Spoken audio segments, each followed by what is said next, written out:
Hello everyone, आज की इस वीडियो में हम बात करेंगे क्लास 12th के पॉलिटिकल साइंस के मोस्ट इंपॉर्टेंट क्वेश्चन जो कि आपका चैप्टर सेकंड है, द एंड ऑफ बाइपोलैरिटी, यानी कि दो ध्रुवीयता का अंत। इसमें हम एमसीक्यू क्वेश्चन करने वाले हैं और मैप देखेंगे और असर्शन और रीजन वाले जो आपके कथन और कारण वाले क्वेश्चन होते हैं उसको भी देखेंगे। ठीक है, तो ये हमारा जो टर्म 1 के एग्जाम है बिल्कुल उसके अकॉर्डिंग आपको ये वीडियो दे रहा हूँ मैं। और सारे इंपॉर्टेंट क्वेश्चन जो भी चैप्टर से बनते हैं लगभग सारे क्वेश्चन यहाँ पे मैंने इस वीडियो में कवर कर दिए हैं। इस वीडियो के फीचर की अगर बात कर लें तो ये जो वीडियो है ये बाइलिंगुअल होने वाली है। ठीक है, अगर आप इंग्लिश मीडियम के हो या हिंदी मीडियम के हो, दोनों ही मीडियम के लिए यूजफुल रहेगी, क्योंकि क्वेश्चन आपको इंग्लिश और हिंदी दोनों ही भाषाओं में टाइप करे हुए हैं मैंने ट्रांसलेट करके, ताकि आपको दोनों ही मीडियम के बच्चे आराम से समझ पाएं। एमसीक्यू क्वेश्चन जो लेटेस्ट पैटर्न, जिस तरीके के क्वेश्चन आपके पेपर में आ रहे हैं वैसे क्वेश्चन बनाए हैं। एनसीईआरटी बेस्ड क्वेश्चन है, तो इसलिए ये सीबीएसई बोर्ड वाले स्टूडेंट के लिए भी चलेगी और जो स्टेट बोर्ड के हैं, चाहे वो हरियाणा बोर्ड से हो, बिहार बोर्ड से हो, झारखंड बोर्ड से हो या किसी अदर स्टेट बोर्ड से हो, तो भी वहां पे ये वीडियो काम आ जाएगी। ठीक है, असर्शन और रीजन के जो नए टाइप के क्वेश्चन आपके आ रहे हैं, ये भी क्वेश्चन यहाँ पे एक दो रखे हुए हैं प्रैक्टिस के लिए, और मैप के जो इंपॉर्टेंट बन सकते हैं वो भी आपको यहाँ पे कराए जाएंगे। तो वीडियो को ध्यान से देखना है और अच्छे तरीके से तैयारी करनी है। ठीक है, पेपर आपका बिल्कुल सिर पे है, तो बिल्कुल ध्यान से वीडियो को देखो, एक एक दो दो बार देख कर जाओ। क्वेश्चन आपको यही वाले पेपर में देखने को मिल जाएंगे। मेरा नाम है सत्येंद्र प्रताप, आप मुझे इंस्टाग्राम पे फॉलो कर सकते हो, एकलव्य स्टडी पॉइंट मेरा यूजर नेम है वहाँ पे। चलिए शुरू करते हैं क्वेश्चन को। सबसे पहला क्वेश्चन आपके सामने स्क्रीन पे है कि 2001 में भारत और रूस के बीच में दो पक्षीय समझौते हुए थे, यानी कि इंडिया और रशिया के बीच में बाई लिटरल एग्रीमेंट हुए थे 2001 में। तो वो कितने हुए थे? ठीक है, कितने थे? ऑप्शन में आपके सामने है 40, 60, 80 और 90। तो आप ध्यान से देखें इसे, तो लगभग 80 समझौते थे। तो आपका सी ऑप्शन जो है ये सही हो जाएगा। ये मोस्ट इंपॉर्टेंट क्वेश्चन है, ऐसे क्वेश्चन पूछे जा सकते हैं। ठीक है, आगे चलते हैं। क्वेश्चन ये है कि सोवियत संघ जो है इसमें 1991 में तख्ता पलट हो गया था, आपको पता होगा। तो इसमें जो महत्वपूर्ण भूमिका थी वो किसने निभाई थी? ठीक है, तो ऑप्शन में आपके सामने Mikhail Gorbachev, Boris Yeltsin, Vladimir Lenin या फिर सभी। तो आप सभी जानते हैं कि जो बोरिस येल्त्सिन है इन्होंने महत्वपूर्ण भूमिका निभाई थी और ये बिल्कुल हीरो बनकर उभरे थे। ठीक है, एकदम हीरो बनकर। अगला क्वेश्चन आपके सामने है कि सोवियत संघ यानी कि जो यूएसएसआर है इसने अफगानिस्तान में हस्तक्षेप किया था, तो वो कब किया था? ठीक है, कब किया था, ईयर आपको बताना है। तो ये जो 1979 था, इसमें इसने क्या किया था? सोवियत संघ ने अफगानिस्तान में हस्तक्षेप किया था। इसकी वजह से इसको नुकसान भी उठाना पड़ा था सोवियत संघ को, ये भी आपने पढ़ा था चैप्टर के अंदर। तो ऑप्शन अपना क्या हो जाएगा यहाँ पे? बी सही हो जाएगा। अगला प्रश्न देखते हैं, सोवियत संघ का विघटन कब हुआ? तो देखिए 1991 में इसका विघटन हो गया था। ठीक है, तो ऑप्शन अपना यहाँ पे क्या हो जाएगा? डी ऑप्शन जो है वो सही हो जाएगा। बिल्कुल याद करते हुए चलो, सीधा आंसर बताऊंगा, ज्यादा एक्सप्लेन नहीं करूंगा ताकि आपका टाइम वेस्ट ना हो। ठीक है, सीधा चैप्टर में आप एक्सप्लेनेशन देख सकते हो, वहां पे कराया हुआ है। चलते हैं क्वेश्चन पे। मिखाइल गोर्बाचेव जो थे वो कम्युनिस्ट पार्टी के महासचिव कब बने थे? यानी कि ये जो इसके जनरल सेक्रेटरी कब बने थे कम्युनिस्ट पार्टी के? Mikhail Gorbachev. तो आप जानते हैं, आपकी बुक में लिखा हुआ है 1985 इसका आंसर हो जाएगा। बी ऑप्शन आपकी बुक में कुछ इस तरीके से लिखा हुआ है 1980 के दशक, यानी जो डिसाइड होता है इसके मध्य में, दशक के मध्य में। ठीक है, यानी कि 1980 का दशक क्या होता है? 1980 से लेकर 1990, और इसके मध्य में क्या हो जाएगा? 1985। ठीक है, तो एनसीईआरटी में आपको ये वाली भाषा लिखी हुई है, लेकिन पेपर में अगर आपसे ये ना पूछे ऑप्शन में तो आपको 1985 मिले तो आपको वो लगाना है। हो सकता है आपको ऑप्शन में 1985 ना दे, मान लो आपके सामने ऑप्शन में ऐसे रख दें 1980 के दशक में, 1990 के दशक में, ठीक है, 1970 के दशक में, और या फिर 1980 के दशक के मध्य में। तो आपको कौन सा आंसर लगाना है? 1980 के दशक के मध्य में। इस तरीके भी पूछा जा सकता है क्वेश्चन, तो दोनों तरीके से तैयार रहो। अगला क्वेश्चन आपके सामने है कि मिखाइल गोर्बाचेव ने सोवियत संघ में कौन सी नीति चलाई थी? ठीक है, ऑप्शन देखिए, आर्थिक राजनीतिक सुधार, ठीक है, ये वाला ऑप्शन आपका, और लोकतंत्रीकरण की नीति भी, ये भी ठीक है, यानी कि आंसर अपना हो जाएगा सी। अब यहाँ पे देखो, हो सकता है पेपर में आपके सामने इस तरीके के ऑप्शन ही ना दे, क्वेश्चन तो सेम होगा बट ऑप्शन ना हो, तो ऑप्शन में हो सकता है आपको दे देंगे ग्लासनोस्त और पेरेस्ट्रोइका। ठीक है, ये नीति भी इन्होंने ही चलाई थी। ये रशियन वर्ड है, इसी को कहा जाता है खुलापन और पुनर्निर्माण, इस तरीके से। ठीक है, तो ये ऑप्शन में दे तो भी आपको यही लगाना है, मिखाइल गोर्बाचेव। याद रखना, तैयार कर रहा हूं बिल्कुल, किसी भी तरीके से क्वेश्चन पूछा जा सकता है। अगला क्वेश्चन देखिए आपके सामने है, सोवियत संघ के विघटन के बाद उसकी जो यूएन की जो सिक्योरिटी काउंसिल है, जिसको हम यूएनएससी कहते हैं, इसमें जो उसकी परमानेंट सीट होती थी सोवियत संघ की, वो किसको मिल गई थी? ठीक है, तो आपको पता है कि जो यूएसएसआर था, इसका उत्तराधिकारी जो था वो रूस को बनाया गया था, और जो रसिया है, रूस है, इसी को इसकी क्या थी, यूएनएससी में जो इसकी परमानेंट मेंबर वाली सीट थी वो भी मिल गई थी, यानी कि इसकी जो वीटो पावर थी वो किसको मिल गई थी? रूस को मिल गई थी। ठीक है, रसिया को मिल गई थी। तो ये आपका आंसर हो जाएगा ए। और पेड कोर्स आप हमारा परचेस कर सकते हैं, हमारी ऐप के अंदर आपको मिल जाएगा। उसमें बिल्कुल टर्म 1 के अकॉर्डिंग आपको सब कुछ कराया हुआ है, सारे कथन कारण के क्वेश्चन, पैसेज, कार्टून, मैप, जो भी है सब कुछ A to Z कराया हुआ है। ओनली 149 में अवेलेबल है। ऐप का लिंक आपको डिस्क्रिप्शन में दे दिया है। चलिए देखते हैं अगले क्वेश्चन को। क्वेश्चन आपके सामने कुछ इस तरीके से है, एक सेकेंड। देखिए क्वेश्चन आपके सामने है कि मध्य एशिया में डैश 10 वर्ष तक गृह युद्ध की चपेट में रहा, यानी कौन सा देश है मध्य एशिया का जो 10 वर्ष तक गृह युद्ध की चपेट में रहा था? तो देखिए ताजिकिस्तान बोला जाता है इसको, ठीक है, सॉरी ताजिकिस्तान ये था। ये और ये भी पूछा जा सकता है कब तक, तो ये बोलेंगे 2001 तक ये जो देश था ये गृह युद्ध की चपेट में था। ठीक है, लगभग 10 वर्ष तक। तो ये बहुत इंपॉर्टेंट है, पेपर में बहुत ज्यादा आता है, इसको बिल्कुल रट लो, पेपर में बहुत ज्यादा पूछा जाता है। अगला क्वेश्चन देखते हैं। कम्युनिस्ट पार्टी ने सोवियत संघ में कितने वर्षों तक शासन किया था? ठीक है, लगभग 70 वर्षों तक का इसका शासन था, और एक तरह से यह भी कहा जा सकता है कि बुरा शासन था। ठीक है, इसने वहां की जनता की आकांक्षाओं को नहीं समझ पाई ये पार्टी, और सोवियत संघ का विघटन हो गया था। नेक्स्ट क्वेश्चन आपके सामने है कि रूस के 2 गणराज्य ऐसे बताइए जहां पे हिंसक और अलगाववादी आंदोलन चले थे। ठीक है, जो इंग्लिश मीडियम के हैं वो ऊपर से पढ़ सकते हैं क्वेश्चन को, मैं हिंदी में एक्सप्लेन कर रहा हूं, आप पढ़ सकते हैं, आपको कोई दिक्कत नहीं आएगी समझने में। तो देखिए ये क्वेश्चन जो है ये मोस्ट रिपीटेड क्वेश्चन कहूंगा मैं इसे, बार बार रिपीट होता है, तो बिल्कुल रट के जाना है, हो सकता है पेपर में देखने को मिले। ठीक है, तो आंसर है आपका इसका चेचन्या और दागिस्तान। ऑप्शन बी जो आपका यहाँ पे है वो सही हो जाएगा। अगला क्वेश्चन आपके सामने है कि शॉक थेरेपी अपनाने के बाद सोवियत संघ की जो अर्थव्यवस्था थी वो कैसी हो गई थी? आप सभी जानते हैं। देखिए ऑप्शन में है मजबूत हो गई थी, बिल्कुल गलत, मजबूत थोड़ी हुई थी, बल्कि उससे तो बहुत ज्यादा नुकसान हुआ था। तहस नहस हो गई थी, या कोई असर नहीं पड़ा, या उपरोक्त सभी। तो देखिए ऑप्शन बी यहाँ पे परफेक्ट है, तहस नहस हो गई थी, यानी कि आप कह सकते हो तबाह हो गई थी, सोवियत संघ की अर्थव्यवस्था नष्ट हो गई थी। आप कैसे भी शब्दों का मतलब आ सकते हैं आपके पेपर में, आपको याद रखना है ये। अगला क्वेश्चन है कि जो बर्लिन की दीवार थी वो कितने किलोमीटर लंबी थी? ऐसे क्वेश्चन भी आपसे पूछे जा सकते हैं। तो 150 किलोमीटर लंबी थी, इंपॉर्टेंट है बहुत ज्यादा। ठीक है, ये भी आपसे पूछा जा सकता है कि बर्लिन की दीवार कब बनाई गई थी?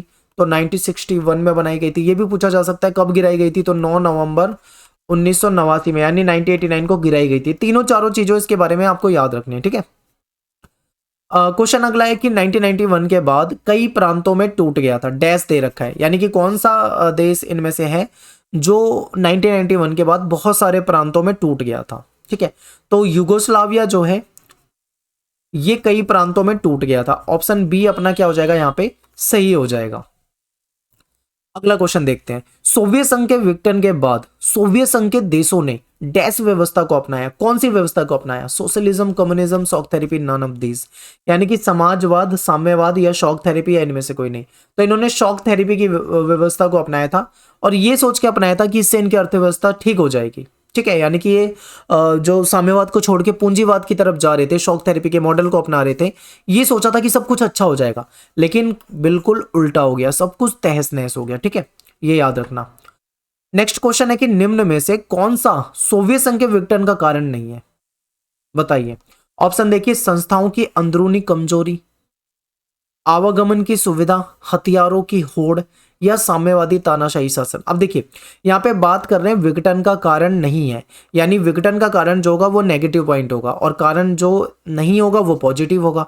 तो अब आपको यहाँ पे इतनी हिंट दे दी, अब आप समझिए। देखो उनकी संस्थाओं में अंदरूनी कमजोरी थी, ये इसका नकारात्मक है। ठीक है, ये बिल्कुल सही है कि ये इसमें कमी थी। अगला देखो, हथियारों की होड़, इससे भी सोवियत संघ को नुकसान हुआ था, विघटन का ये भी कारण है।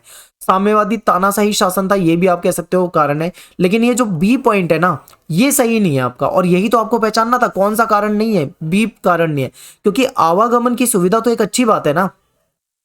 ठीक है, तो ये आपको यहां पे समझ लेना है। अगला देखिए, बर्लिन की दीवार कितने वर्षों तक खड़ी रही?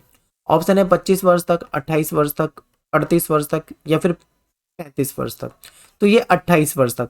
अब देखिए 1961 में ये दीवार बनी थी और 9 नवंबर 1989 यानी 89 को गिरा दी गई थी। अब इसको घटा के देखोगे तो आपको पता लग जाएगा कि आपके सामने 28 वर्ष आ जाता है, बी ऑप्शन।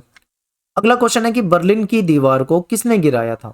देशद्रोहियों ने गिरा दिया था, या ये वहां की आम जनता ने गिराया था, या वहां की सरकार ने गिराया था, या फिर वहां की पुलिस ने गिराया था?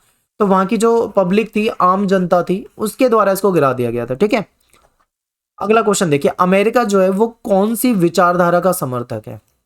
ऑप्शन में है पूंजीवाद जिसको हम कैपिटलिज्म कहते हैं, या साम्यवाद जिसको हम कम्युनिज्म कहते हैं, उदारवाद, समाजवाद, ठीक है, या फिर इनमें से कोई नहीं। तो देखिए ये पूंजीवादी व्यवस्था का समर्थक था अमेरिका, आप सभी जानते हैं। तो कैपिटलिज्म यानी पूंजीवाद, ऑप्शन ए आपका क्या हो जाएगा यहाँ पे, ठीक हो जाएगा। अगला क्वेश्चन देखिए, सोवियत अर्थव्यवस्था की प्रकृति के बारे में कौन सा कथन गलत है? ठीक है, सोवियत अर्थव्यवस्था में समाजवाद प्रभावी विचारधारा थी, ठीक है बिल्कुल, क्योंकि यहाँ पे तो ये समाजवाद को मानते थे। ठीक है, उत्पादन के साधनों पर राज्य का स्वामित्व था, ये भी पॉइंट ठीक है, क्योंकि राज्य के हाथ में ही सब कुछ होता था। ठीक है, जो भी होता था वो स्टेट के हाथ में था। जनता को आर्थिक आजादी थी। और अगला है कि अर्थव्यवस्था के हर पहलू का नियोजन नियंत्रण राज्य करता था। देखिए ए बी और डी, ए बी और डी ये तीनों आपके पॉइंट सही है, लेकिन यहाँ पे गलत क्या है? ऑप्शन सी गलत है, क्योंकि ऑप्शन सी में आपसे कहा जा रहा है कि जनता को आर्थिक आजादी थी, बिल्कुल भी नहीं थी। तो यही तो हमको पहचानना था। आपसे क्या कह रहे हैं कि कौन सा कथन गलत है, आपको यही तो पहचानना है, कौन सा इनकरेक्ट है। तो आपका सी ऑप्शन जो है वो इनकरेक्ट है। नेक्स्ट क्वेश्चन देखिए, निम्नलिखित में से किसने कश्मीर के मामले पर यूएनओ में यानी यूनाइटेड नेशंस में भारत के रुख का समर्थन किया, यानी भारत का पक्ष लिया है? किसने? ऑप्शन है अमेरिका ने, फ्रांस ने, सोवियत संघ ने, या युगोस्लाविया ने। तो आप सभी जानते हैं कि जो सोवियत यूनियन है, सोवियत संघ है, यह हमारा हमेशा से मित्र रहा है और इसने हमेशा भारत को सपोर्ट किया है। ठीक है, तो हम कह सकते हैं कि जो यूएसएसआर था, सोवियत संघ था, यानी ऑप्शन सी जो है अपना सही हो जाएगा, इसने हमको समर्थन दिया है। ठीक है, अगला क्वेश्चन देखिए, किस पर सोवियत संघ के विघटन का आरोप लगाया जाता है?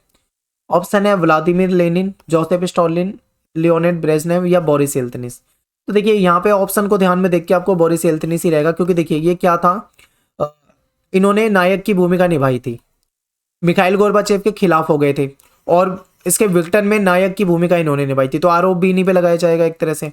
आपके सामने ऑप्शन में ये है तो आपको ये लगाना है। और एक चीज ध्यान रखें, अगर ऑप्शन में बोरिस येल्त्सिन नहीं है और ऑप्शन में मिखाइल गोर्बाचेव दे रखा है तो इसका आंसर वहां पे मिखाइल गोर्बाचेव भी हो जाएगा। अब आप सोचोगे कि कैसे कैसे हो जाएगा? भाई देखो, मिखाइल गोर्बाचेव पे भी आरोप लगाया जाता है। क्यों लगाया जाता है? क्योंकि उन्होंने सोवियत संघ में सुधार करने का प्रयास किया, लेकिन सुधार उनके उल्टे पड़ गए, बल्कि उसको उसको और ज्यादा मतलब टूट गया, आप ऐसे कह सकते हो। तो अगर देखो सिचुएशन बदल दी जाए, ऑप्शन में ये हटा दिया जाए, वो रख दिया जाए, तो वो वैसे में आपको वही लगाना होगा। अगर वो ना है तो ये नाम है तो इसको लगा दो। ठीक है, इसके अलावा ये जो ऑप्शन में दे रखे ना, ये तीन नाम, ये अगर पेपर में आए तो इनका कोई लेना देना नहीं है, ये नहीं आएंगे। ठीक है, इसलिए आपके ये दोनों में से एक हो सकता है। आगे देखते हैं, निम्नलिखित में से कौन सा सोवियत संघ के विघटन का परिणाम नहीं है? अब ध्यान से देखो, सोवियत संघ का विघटन हुआ, उसके कुछ परिणाम हुए, और कौन से परिणाम नहीं है यही आपसे पूछ लिया। तो देखिए, संयुक्त राज्य अमेरिका और सोवियत संघ के बीच में विचारधारा की लड़ाई खत्म हो गई, यानी लड़ाई का अंत हो गया। क्या ये परिणाम है? यस, बिल्कुल परिणाम है कि जैसे ही सोवियत संघ खत्म हुआ तो विचारधाराओं की लड़ाई खत्म हो गई। स्वतंत्र राज्यों का राष्ट्रकुल, जिसे हम CIS बोलते हैं, इसका जन्म हो गया था, ये भी ठीक है, हमने पढ़ा है चैप्टर के अंदर। ठीक है, विश्व व्यवस्था के शक्ति संतुलन में बदलाव आया। ठीक है, बिल्कुल आया, क्योंकि आपको पता है कि आप देखोगे 1945 के बाद, ठीक है, और 1991 से पहले यहां पे कौन सी महाशक्तियां थी? शक्ति की अगर हम बात करें तो एक तरफ USA था, एक तरफ USSR था, यही दो थी। अब USSR जो है खत्म हो गया, तो क्या हुआ? शक्ति संतुलन में बदलाव आया। अब एकमात्र महाशक्ति कौन बचा? USA बचा, अमेरिका बचा। तो ये क्या है? ये भी C पॉइंट अपना ठीक है, लेकिन D पॉइंट को देखो, ये आपका गलत हो जाएगा। ठीक है, तो ये आपको याद रखने हैं। रूस के पहले राष्ट्रपति कौन चुने गए? ध्यान से देखो, रूस के पहले राष्ट्रपति कौन चुने गए? ऑप्शन देखिए, Boris Gelfand, Mikhail Gorbachev, Nikita Khrushchev, या बोरिस येल्त्सिन। बोरिस येल्त्सिन ही यहाँ पे आंसर हो जाएगा, D ऑप्शन आपका सही हो जाएगा, क्योंकि रूस के पहले चुने हुए राष्ट्रपति यही है। अगला क्वेश्चन है कि स्वतंत्रता की घोषणा करने वाला सोवियत गणराज्य, ठीक है, पहला सोवियत गणराज्य, ये याद रखना है, पहला, तो ये था लिथुआनिया। याद रखिए लिथुआनिया, ठीक है, इंपॉर्टेंट है, पेपर में पूछा जाएगा। ये मार्च 1990 की बात है, इसने सबसे पहले घोषणा करी थी। आप गलती से रूस, यूक्रेन, बेलारूस मत करना, इन्होंने विघटन की घोषणा की थी, ठीक है, सोवियत संघ के विघटन की घोषणा की थी, याद रखना, क्योंकि मिलते जुलते ऑप्शन दे रखे हैं तो कंफ्यूज नहीं होना किसी को। और चलते हैं अगले क्वेश्चन पे, सोवियत संघ के अंतिम राष्ट्रपति कौन थे? तो मिखाइल गोर्बाचेव, यानी कि बी ऑप्शन आपका यहाँ पे क्या हो जाएगा, सही हो जाएगा, मिखाइल गोर्बाचेव थे इसके अंतिम राष्ट्रपति। ठीक है, टेलीग्राम ग्रुप आप जरूर ज्वाइन कर लो, अभी वीडियो खत्म नहीं हुई, आगे और भी क्वेश्चन है। क्लास 12 ESP न्यू ग्रुप अपना ग्रुप है, आप इसमें जुड़ सकते हैं। चलिए अगला क्वेश्चन देखते हैं। भारत के भिलाई, बोकारो और विशाखापट्टनम के इस्पात कारखानों के लिए किसने सहायता मुहैया करवाई थी, किसने भारत की हेल्प करी थी? तो हमेशा से सोवियत संघ, ठीक है, ये याद रखना बिल्कुल, ये पेपर में पूछा जा सकता है। अगला क्वेश्चन देखिए, अब यहाँ पे क्या है, आपके सामने एक क्वेश्चन दे दिया है, इसमें आपसे ये कहा जा रहा है कि ये सारे मैंने एनसीईआरटी से खुद बनाए हैं क्वेश्चन, ध्यान रखना, और मैंने ऐसे क्वेश्चन बनाए हैं जो पेपर में पूछे जाते हैं, मैंने पहले भी ये क्वेश्चन कई बार करा रखे हैं और कुछ नए क्वेश्चन डाले हैं इसमें, ठीक है, तो ध्यान से देखिए। इसमें आपसे पूछा गया है कि ये जो घटनाएं हैं इनका कोई ना कोई समय रहा होगा, आपको इनको समय के अनुसार लगाना है कि कौन सी घटना पहले हुई, कौन सी घटना उसके बाद हुई, फिर कौन सी उसके बाद, फिर कौन सी सबसे लास्ट में। तो आपको ये पता होना चाहिए कौन सी घटना कब हुई। सोवियत संघ में अफगान हस्तक्षेप की बात करें तो ये 1979 की घटना है, ये आपको याद होना चाहिए, ठीक है। बर्लिन की दीवार जो थी गिराई गई थी 9 नवंबर 1989 को, यानी 89 में। सोवियत संघ का विघटन हुआ था 1991 में, ठीक है। और रूस की जो क्रांति हुई थी ये हुई थी 1917 में। अब देखिए इसमें सबसे पहले कौन सी घटना हुई थी, तो ऑप्शन हमारे सामने क्या है, ये डी ऑप्शन सबसे पहले आएगा, यानी सबसे पहले रूस की क्रांति हुई थी, ठीक है। इसके बाद क्या हुई 1917 के बाद, तो आपके सामने ऑप्शन आएगा ए ऑप्शन, यानी 79 वाली। इसके बाद क्या हुई, फिर ये 89 वाली हो जाएगी, यानी कि बी ऑप्शन, और सबसे लास्ट में क्या हो जाएगी, सी ऑप्शन, ठीक है। इस तरीके से हमको ये करना था। पेपर में आपके सामने क्या होगा, ऑप्शन दिए होंगे D A B C D, इस तरीके से ऊपर नीचे करके ऑप्शन दे रखे होंगे, तो अगर आपको पता होगा तो आप उसको क्लिक कर दोगे, हो जाएगा आंसर। आसान क्वेश्चन है। अगला क्वेश्चन देखिए, निम्नलिखित में से किसे 1917 की रूस की क्रांति के नायक के रूप में, यानी हीरो के रूप में जाना जाता है? जो रशियन रेवोल्यूशन था इसमें किसको हीरो के रूप में जाना जाता है? ऑप्शन है Vladimir Lenin, Joseph Stalin, Leonid Brezhnev या मिखाइल गोर्बाचेव, ठीक है, ध्यान से देखिए एक बार इसे। तो ये जो लेनिन है, व्लादिमीर लेनिन, इनको हीरो के रूप में देखा जाता है। बहुत महत्वपूर्ण भूमिका निभाई थी इन्होंने, इंपॉर्टेंट बहुत ज्यादा है, पेपर में पूछा जा सकता है, याद करके जाना बिल्कुल। अगला क्वेश्चन, अरब क्रांति की शुरुआत किस देश से हुई थी? अरब क्रांति की शुरुआत किस देश से हुई थी?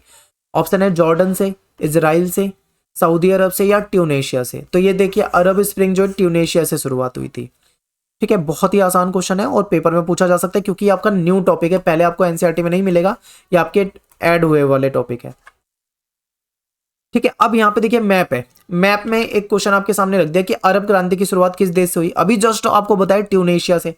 ट्यूनेशिया आपको पहचानना है। अब देखिए मैप में आपको पता होना चाहिए, ये पता है आपको नॉर्थ अमेरिका है, ये साउथ अमेरिका है, ठीक है, ये यूरोप है, और ये यहाँ पे एशिया है, ये, और ये ऑस्ट्रेलिया है, और ये अफ्रीका है, ये तो आपको पता होगा ही इतना। अब देखिए अफ्रीका में ट्यूनेशिया है, तो मैंने यहाँ पे पहले से ही ब्लैक मार्क कर दिया ताकि आपको दिक्कत ना आए। ये देखिए ये वाला जो छोटा सा हिस्सा है ना, ये ट्यूनेशिया है, मैं इसको यहाँ पे कहीं लिख देता हूँ, ट्यूनेशिया, ठीक है। और यहीं पे इजराइल भी पूछा जा सकता है, क्योंकि इजराइल नया टॉपिक जुड़ा हुआ था, तो ये वाला जो पॉइंट मैंने मार्क कर रखा है ये इजराइल है, ये भी आपको याद रखना है, इजराइल है, ठीक है। दोनों मैंने इसमें बता दिए, पूछे जा सकते हैं, ज्यादा इंपॉर्टेंट है।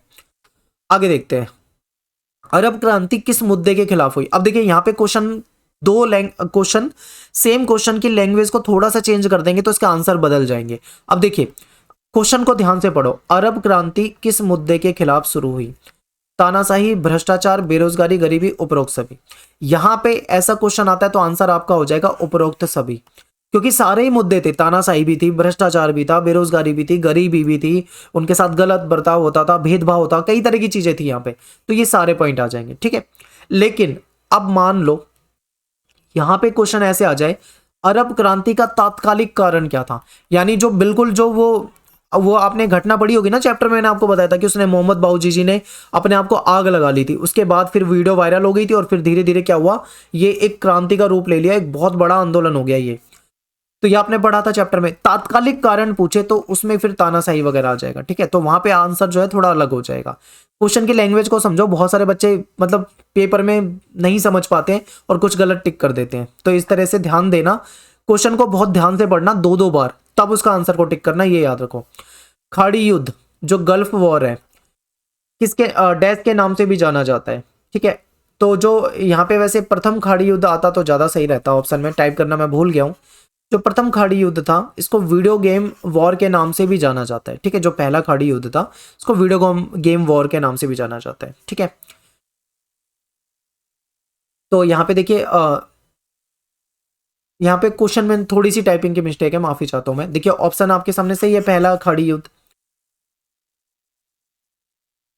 तो ध्यान दे क्वेश्चन को, अगर क्वेश्चन में आ जाए कि प्रथम खाड़ी युद्ध, जो पहला खाड़ी युद्ध हुआ था उसको एक और नाम से जाना जाता है, तो आपका आंसर वहां पे क्या हो जाएगा, वीडियो गेम वॉर, ठीक है, वीडियो गेम वॉर।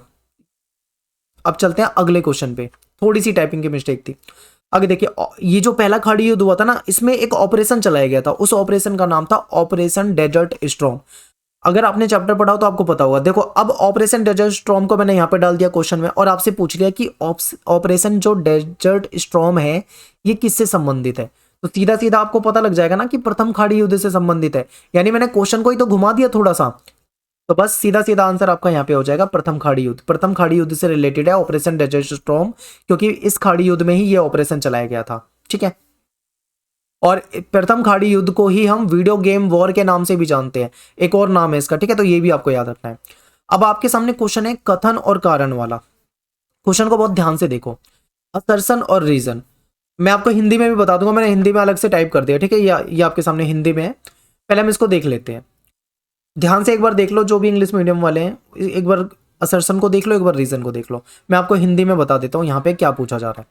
देखिए कहा जा रहा है कि सोवियत संघ के विघटन का मतलब शीत युद्ध का अंत था, यानी सोवियत संघ का जो विघटन हुआ था इसका मतलब था शीत युद्ध का अंत, क्योंकि ठीक है, क्योंकि शीत युद्ध संयुक्त राज्य अमेरिका और सोवियत संघ के बीच में प्रतिद्वंदिता का परिणाम था। बिल्कुल ठीक है, आपको पता है कि जो यूएसएसआर था एक तरफ यूएसए था, इनके बीच में जो कंपटीशन था इसी का परिणाम था शीत युद्ध, ठीक है।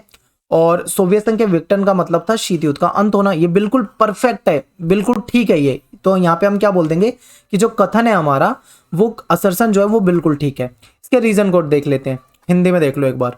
विघटन ने विश्व पटल को संयुक्त राज्य अमेरिका नामक एकमात्र महाशक्ति का प्रभुत्व के लिए छोड़ दिया, या कई शक्तियों का प्रभुत्व रखा। अब यहाँ पे आपको थोड़ा समझ में नहीं आ रहा होगा, मैं आपको समझा देता हूं कि देखिए जब सोवियत संघ का विघटन हो गया तो सोवियत संघ खत्म हो गया, उस समय दुनिया में एकमात्र महाशक्ति बची। कौन सी बची? अमेरिका। एक तो ये है, और ऑप्शन में दे रखा है या करके आप यहाँ पे पढ़ोगे तो आपको यहाँ पे दिख रहा होगा और, ये वर्ड देखो और। इसके बाद कहा जा रहा है या कई शक्तियों का प्रभुत्व रखा, तो ये हो गया, या फिर या तो अमेरिका एकमात्र शक्ति बची या फिर कई सारी शक्तियां और सामने आई, ये इनका कहने का मतलब है। तो देखो कथन हमारा ठीक है, कारण भी ठीक है, लेकिन ये ना इसको एक्सप्लेन नहीं कर रहा है बिल्कुल भी, इसकी सही एक्सप्लेनेशन नहीं है यहाँ पे। तो ऑप्शन बी हो जाएगा हमारा, कि ठीक तो दोनों ही है लेकिन एक्सप्लेन सही नहीं है, तो बी ऑप्शन। अगला देखते हैं क्वेश्चन। अगला क्वेश्चन है कि the economy of Soviet was more developed than the rest of the world except for US. यानी कि अगर हम यूएस के बाद बात करें, अमेरिका के बाद अगर हम बात करें, दुनिया में सबसे अगर जबरदस्त अर्थव्यवस्था थी तो वो कहीं ना कहीं सोवियत संघ की थी, ठीक है। तो ये तो हमारा बिल्कुल ठीक है यहाँ पे। और इसके बाद कहते हैं कि after the second world war, दूसरा जो विश्व युद्ध हुआ था, the Soviet union become great power. यानी दूसरे विश्व युद्ध के बाद सोवियत संघ जो था एक ग्रेट पावर बन गया था, एक सुपर पावर बन गया था। क्या ये सही है? ये भी ठीक है, क्योंकि देखो दूसरे विश्व युद्ध के बाद यूएसए भी सुपर पावर बना था और यूएसएसआर भी बना था। यहाँ पे बात यूएसएसआर की हो रही है, तो यानी बिल्कुल ठीक है। और यूएसएसआर की इकोनॉमी की बात करें तो अमेरिका के बाद सबसे बेहतरीन इसी की आती थी इकोनॉमी, तो ये भी ठीक है। हिंदी में देखना चाहो तो मैंने यहाँ पे हिंदी में टाइप कर रखा है, एक बार आप इसे देख लो, स्क्रीनशॉट ले लो इसका, ठीक है। चलिए ये आपको समझ में आ गया होगा कि ये ठीक है, कथन और कारण भी ठीक है, और ये इसको एक्सप्लेन भी कर रहा है। तो अपना आंसर क्या हो जाएगा यहाँ पे? ए हो जाएगा, बिल्कुल ठीक, सही है। तो यहाँ पे हमारी वीडियो जो है खत्म हो जाती है। आप हमारे ऐप को डाउनलोड कर सकते हो, यहाँ पे आपको कुछ प्रैक्टिस सेट मिल जाएंगे एमसीक्यू क्वेश्चन के, आप वहाँ पे जाके टेस्ट दे सकते हैं, आप अपना स्कोर देख सकते हैं। और पेपर से पहले आपके सारे चैप्टर के एमसीक्यू वहाँ पे अपलोड कर दिए जाएंगे। मान लो अभी 2 चैप्टर के मिले या 3 के मिले, लेकिन पेपर से पहले सारे डाल दिए जाएंगे। मिलते हैं नेक्स्ट वीडियो में। थैंक्स फॉर वॉचिंग, सभी को जय हिंद जय भारत।